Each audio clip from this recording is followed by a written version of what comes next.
La fabrique de l'ignorance. Nous sommes arrivés dans l'espace-temps à un moment précis de l'histoire humaine. En ce temps et en ce lieu où des dogmes étaient déjà préétablis, et où individuellement nous ne pouvons rien y faire, à moins d'être nés avec une cuillère dans la bouche, comme on dit. Nous l'avons vu, c'est l'argent qui fait en sorte que l'on a du pouvoir ou non à cette époque-ci. Si l'on en a suffisamment, on outrepasse les droits. On côtoie l'impunité et l'on a un pouvoir d'influence auprès des décideurs et des décideuses qui pour la plupart ont un manque de volonté politique. Pour une personne en situation de pauvreté financière, se sortir de son sort, qui est un véritable fardeau, est presque impossible. Elle sera rabaissée par la société, considérée comme un ou une moins que rien, parce que ne travaillant pas comme tout le monde. Ce système prétend offrir les mêmes possibilités à tout individu sans distinction de classe, d'ethnie, de sexe, d'âge, etc. Sauf qu'en réalité, ce n'est qu'une lubie de l'esprit.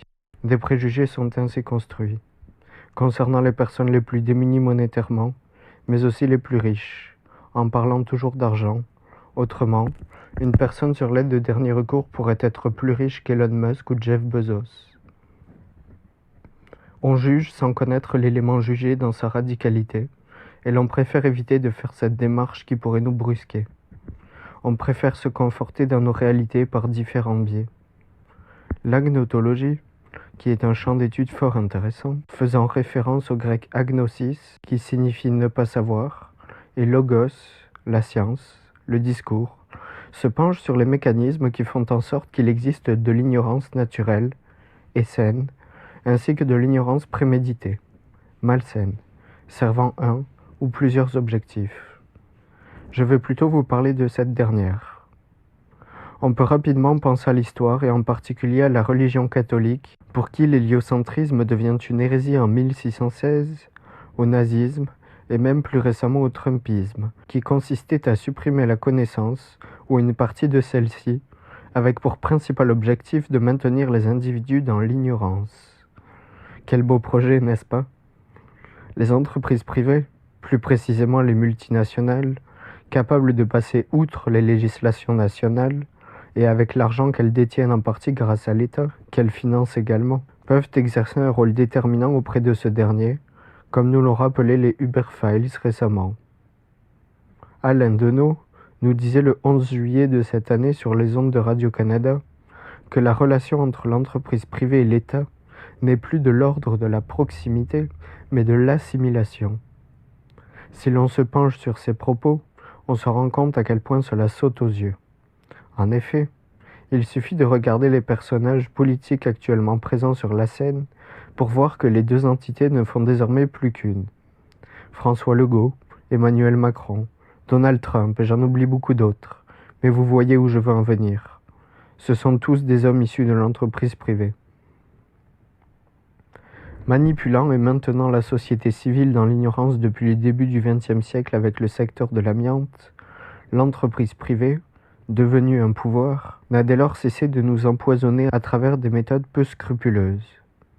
Ensuite, apparaît l'industrie du tabac et ses mesures de lobbying que l'on connaît bien, où l'on pouvait voir, dans les années 1950, des scientifiques recommandant des paquets de cigarettes plutôt que d'autres sur des affiches géantes. Apparaissent toutefois de nouvelles pratiques à ce moment-là. En effet, les différentes entreprises du tabac commencent à se réunir, à New York en 1953 pour être précis, et forment désormais des pouvoirs capables d'influencer les politiciens et les politiciennes.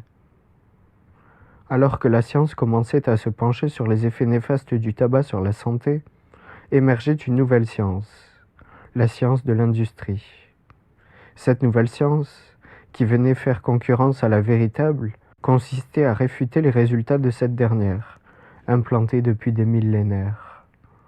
Le point culminant est atteint en 1992, alors que Philip Morris, qui changea de nom durant son procès comme l'a fait Facebook en devenant Meta, commandit une lettre dans laquelle est stipulé qu'il faut à présent dissocier les deux sciences, qu'il faut que la véritable science domine l'autre, qui n'a pas sa place dans la société, etc. En apparence, tout semble parfait lorsque des dizaines de scientifiques et prix Nobel reçoivent cette lettre qu'ils et elles ratifient. Pourtant, c'est à partir de là, de l'appel d'Heidelberg, que la science de l'industrie, qui comme vous pouvez l'imaginer s'était qualifiée de véritable science dans la lettre, appelant les vrais scientifiques des imposteurs, se mit à dominer. À présent, il devenait de plus en plus compliqué de différencier les deux sciences, favorisant l'ignorance, d'autant plus à l'âge d'Internet où chaque propos peut être confirmé, ne cherchant que rarement à l'infirmer, car comme je le disais, nous préférons nous conforter dans nos réalités, mais ce fait n'est pas immuable, figé dans le béton.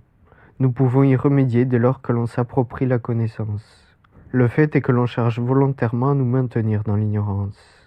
L'on, comme je l'ai déjà mentionné, veut dire l'homme. Quand je dis que l'on cherche volontairement à nous maintenir dans l'ignorance, je parle des intérêts corporatifs.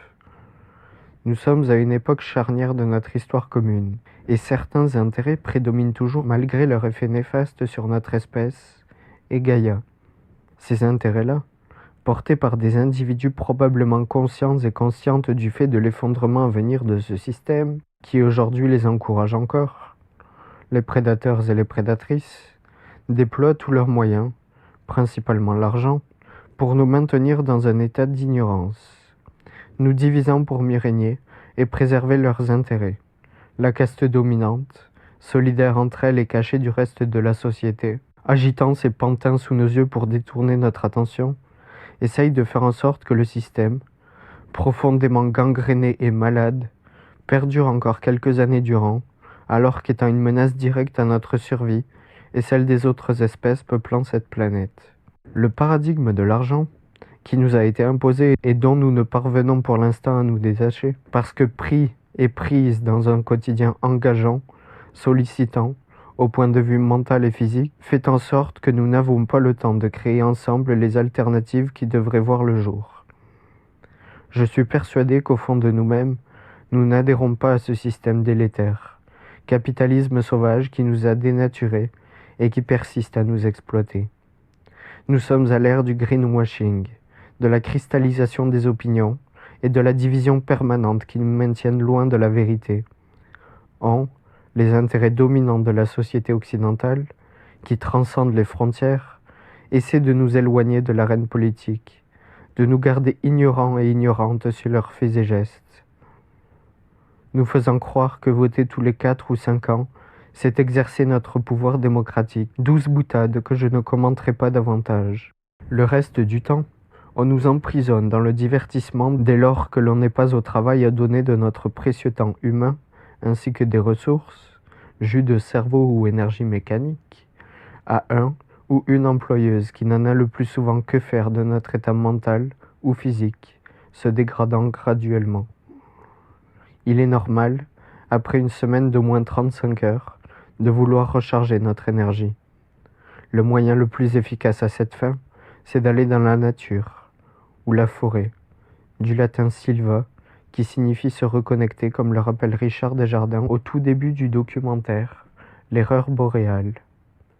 Tout être, humain ou autre, devrait avoir accès à la nature. Au Québec, 90% du territoire est public. Or, qui peut prétendre en avoir déjà réellement profité dans sa pleine mesure? Nos énergies, constamment aspirées, n'ont, pour notre majorité, plus de temps pour se régénérer. Prises et prises dans un mode de vie aliénant, où en dehors du travail nous n'avons plus de temps qui est pourtant une des ressources les plus précieuses, l'on consacre ce même temps des activités le plus souvent légères, sans connotation péjorative, car nous avons besoin de ce temps pour évacuer les pressions inhérentes à notre mode de vie en dehors de la nature. Le temps, pourtant, est relatif, comme nous le disait Albert Einstein. L'on aimerait souvent en avoir plus, que notre vie, dont on ne peut prévoir l'issue, soit plus longue. Qui n'a jamais entendu un ou une aînée nous conter que la vie passa pour lui ou elle en un éclair? Pour cette raison-là, les transhumanistes désirent transcender la mort. J'en reparlerai ultérieurement. D'expérience personnelle, il m'est cependant déjà arrivé de trouver le temps long à l'échelle de ma vie, parce que probablement tout le monde a déjà trouvé une journée plus longue qu'une autre, où il se déroulait moins d'événements qu'en moyenne. Encore une fois, Cette fameuse notion de physique est relative. Toutefois, notre temps, quand on ne l'utilise pas pour dormir, qui comptabiliserait environ un tiers de notre vie sur Terre, on le passe à travailler pour quelqu'un d'autre et plus rarement pour nous-mêmes. Cette vie, qui est supposée être riche, devient routinière, monotone. Il n'y a plus de place pour s'accomplir personnellement, pour s'épanouir dans cette vie unique que chacun et chacune expérimente à sa manière. La vie est un formidable cadeau qui ne mérite pas d'être gâché. Il est temps de reprendre le contrôle de celle-ci. Encore là, les paradigmes, dogmes ou autres mots de votre choix évoluent. Il y a encore peu de temps, il était normal de consacrer sa vie à une seule et même carrière. Depuis que l'on s'était fait généreusement offrir le droit au travail, quelle merveilleuse invention de notre espèce. De nos jours, il n'est pas rare d'assister à des reconversions professionnelles. On tâte le terrain, on expérimente et l'on a l'opportunité, dans un contexte de manque de main-d'œuvre, d'obtenir des conditions de travail acceptables. Comme un grand sage le disait par un beau jour ensoleillé, choisissez un travail que vous aimez, et vous n'aurez pas à travailler un seul jour de votre vie. Cet aphorisme, que l'on attribue à Confucius, peut être considéré comme véridique, du moins, selon ma perception. Formulée différemment, c'est une phrase que l'on a possiblement toutes et tous entendue au cours de notre vie, en nous disant de bien travailler à l'école, sinon l'on deviendrait éboueur ou éboueuse. Mais pourquoi devrait-on travailler pour vivre? Cette aberration, certaines et certains parviennent à s'en détacher, libres du reste de la société. Mais s'en désolidariser n'est pas réservé à toute individualité, notre cerveau reptilien nous rappelant à la réalité. Nous avons un besoin inhérent de vivre en communauté. Or, nous sommes constamment individualisés, éduqués à nous exprimer sur des plateformes où nous ne sommes pas écoutés et de surcroît, manipulés. J'en ai déjà parlé, je ne vais pas m'éterniser sur le sujet. L'ignorance nous entoure, nous domine et culmine, érigée en valeur sacrée par une poignée qui se sont tout appropriées. Mais j'en suis persuadé, l'être humain est en train de se libérer. La transition sera brusque, inattendue pour certaines et certains, attendue depuis longtemps par d'autres. Il nous faudra composer avec des éléments nouveaux, nous sevrer de la consommation effrénée d'objets, et je ne dis pas que ce sera facile, mais nous devons le faire, pour les générations actuelles et futures qui ont un droit à la vie. L'humanité a encore du chemin à parcourir, et il est temps pour elle de s'accomplir, de se libérer de ses chaînes, et d'enfin côtoyer les siens et les siennes.